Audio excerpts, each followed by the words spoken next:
আসসালামু আলাইকুম সবাইকে। মোহনা ফার্মিং থেকে মোহনা বলছি। এই যে দেখুন আমার মুরগিটার পায়ের কী অবস্থা হয়েছে।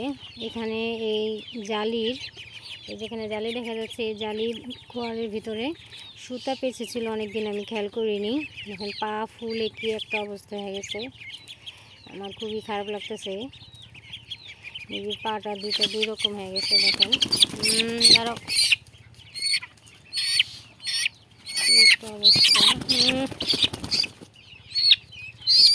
এই যে এখন এই পাটাকে মালিশ করে দিতে হবে একটুখানি। এভাবে ম্যাসেজ না করলে ওর অনেক ক্ষতি হয়ে যাবে। ওকে যদি একটু ম্যাসেজ করে দিই তো ও একটু আরাম পাবে।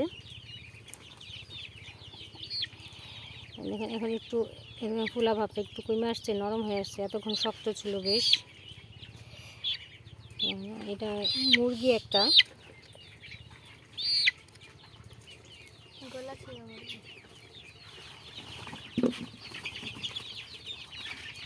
ওকে একটু ম্যাসেজ না করে দিয়ে রক্তটা জমাট হয়ে গেছে।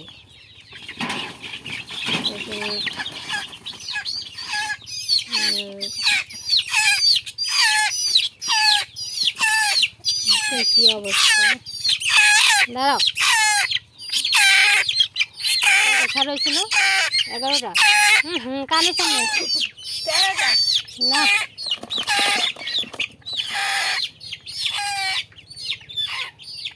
1 2 3 4 5 1 2 1 2 3 4 5 6 7 8 9 10 11টা গুণ হতো ওখানে। 1 2 3 4 5 6 7 8 9 10 1 2 3 4 5 6 দাঁড়াও 1 2 3 4 5 6 7 8 9 10 11 এটা হচ্ছে 12 নাম্বার।